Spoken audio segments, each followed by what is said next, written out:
In 2009, two researchers ran a simple experiment. They took everything we know about our solar system and calculated where every planet would be up to 5 billion years in the future. To do so, they ran over 2,000 numerical simulations with the same exact initial conditions, except for one difference: the distance between Mercury and the Sun, modified by less than a millimeter from one simulation to the next.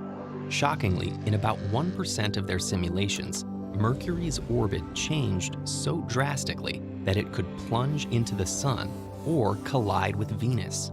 Worse yet, in one simulation, it destabilized the entire inner solar system. This was no error. The astonishing variety in results reveals the truth that our solar system may be much less stable than it seems. Astrophysicists refer to this astonishing property of gravitational systems as the n-body problem. While we have equations that can completely predict the motions of two gravitating masses, our analytical tools fall short when faced with more populated systems. It's actually impossible to write down all the terms of a general formula that can exactly describe the motion of three or more gravitating objects. Why? The issue lies in how many unknown variables an n-body system contains. Thanks to Isaac Newton, we can write a set of equations to describe the gravitational force acting between bodies.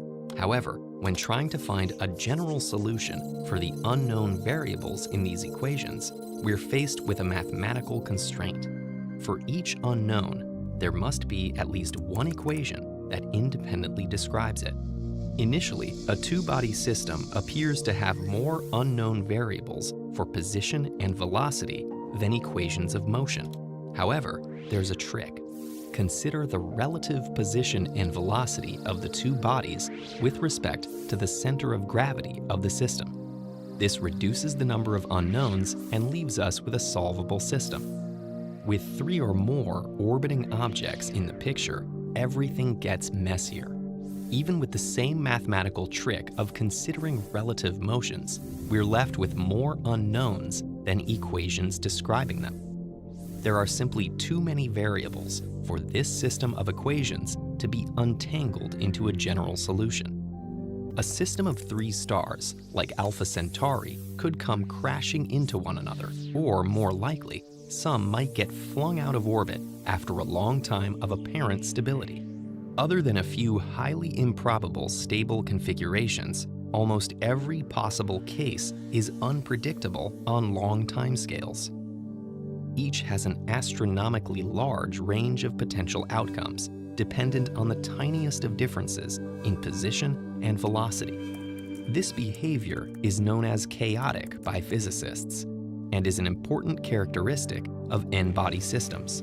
Such a system is still deterministic, meaning there's nothing random about it.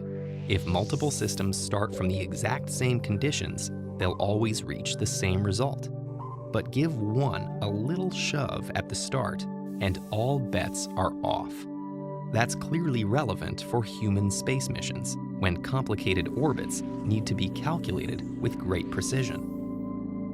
Thankfully, continuous advancements in computer simulations offer a number of ways to avoid catastrophe. By approximating the solutions with increasingly powerful processors, we can more confidently predict the motion of n-body systems on long timescales.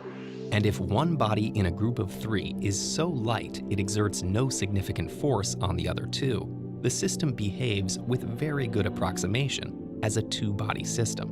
This approach is known as the restricted three-body problem. It proves extremely useful in describing, for example, an asteroid in the Earth-Sun gravitational field, or a small planet in the field of a black hole and a star.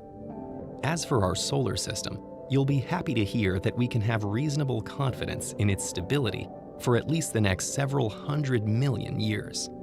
Though, if another star launched from across the galaxy is on its way to us, all bets are off.